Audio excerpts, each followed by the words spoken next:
Now, according to experts, our planet is closer to a catastrophic world war than at any time in 60 years. There are so many places across the earth where hostility could flare up within a single moment. China and Russia will soon rival the US in military and influence. American hegemony is coming to an end, and it's the inevitable economic collapse that could precipitate this decline. In fact, China, it is said, will become the new economic power within 20 to 30 years. And of course, when you become the economic power, you become the leader politically. And many believe China's rise to power will lead to a confrontation between China and the US. In fact, the Vice Premier of the People's Republic of China said, in the future, direct confrontation between China and the United States will be unavoidable. But this confrontation may begin sooner than we think, with the disputed waters in the South China Sea in a situation that is potentially explosive and very dangerous with global ramifications. The dispute is over territory and sovereignty over ocean areas and two island chains. China, Vietnam, the Philippines, Taiwan, Malaysia and Brunei all have competing claims, with China claiming the largest area. Over the years, China has moved to dominate the area with the construction of artificial islands containing fighter jet hangars. This has obviously concerned the neighbouring countries and also Japan and South Korea, members of the Pacific Bloc, which the United States has sworn to protect. Now Japan has announced plans to increase joint military activities in the disputed waters with the US Navy, and Russia joins in the fray as it partakes in military exercises together with China off the Chinese coast. Although these exercises between China and Russia are annual occurrences, both nations have cited that what is happening now is the largest in history. Tensions are rising as the US Navy continues to dispatch warships and military planes in the area of the disputed islands.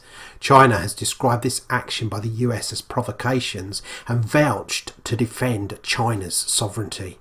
China warned the US last year, if the United States continues with these kinds of dangerous provocative acts, there could well be a seriously pressing situation between frontline forces from both sides on the sea and in the air, or even a minor incident that sparks war. The US relationship with China hangs on a thread, and relations are not looking much better between the US and Russia either, because we not only have this tinderbox in the South China Sea, we also have the EU's disastrous foreign policy and how it destabilised the Ukraine in its invitation to join the EU, which encouraged Ukrainians to topple their legitimate president, which in turn Putin responded by annexing part of the country. Now, this action was not only supported by the EU but also the US. And importantly, it wasn't only supported by them, but much of it was orchestrated by them, according to Congressman Dr. Ron Paul.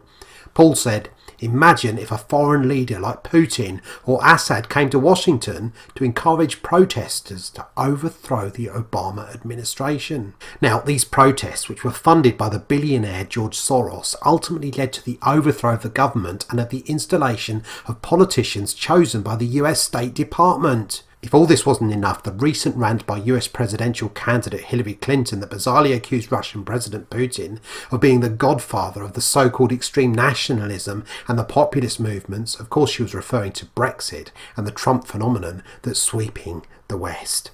Now, this anti-Russian rhetoric by Clinton and also the political establishment as a whole could seal the fate of US-Russia relations in the future if she gets elected.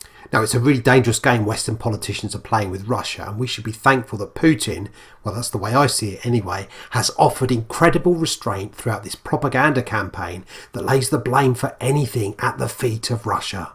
Now, other flashpoints are the Syrian crisis with Russian bombers and NATO bombers flying in close proximity over Syria, with Russia backing Assad and the US backing rebel groups against Assad.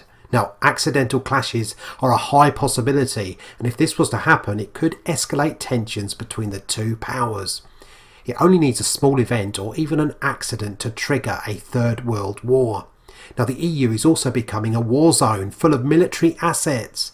Italy, subordinate to the EU superstate, is now looking more like a military base for NATO and the US.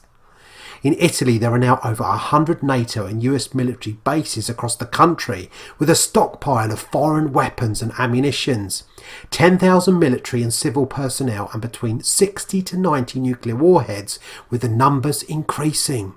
Italian military journalist Antonio Mazzio noted that the presence of nuclear weapons in Italy is a violation of the Non-Proliferation Treaty signed by Rome, and that the Italian authorities don't even have a clue what goes on at these US bases. The US actually has nuclear bombs stationed all over the EU in order to show its might to Russia, with 20 each in Germany, Belgium and the Netherlands, and also 50 in Turkey.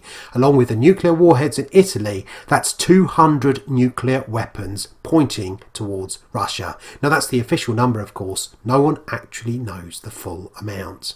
Now, if all this wasn't enough, now Juncker, the EU Commission President, has just come right out with his proposal for an EU military headquarters and his EU army. That for years, those who stood up and warned this was part of that plan were laughed at and derided as conspiracy theorists. Now, of course, in the wake of the Brexit referendum, renewed impetus has been given to the plan as the UK no longer stands in the way of that scheme. Now, importantly, friends, with all this global instability, let's keep a clear head. Let's look up to Jesus and remember that he warned us ahead of time that there would be wars in Matthew 24. And he said, didn't he, see to it that you are not alarmed. Friends, we don't have to be terrified of the future, no matter how bleak. The Lord is on our side. Psalm 27 says that though war may rise against me, yet I will be confident. Hallelujah. Our hope, friends, is not in a stable world, but in our God, who is our firm foundation. Hallelujah.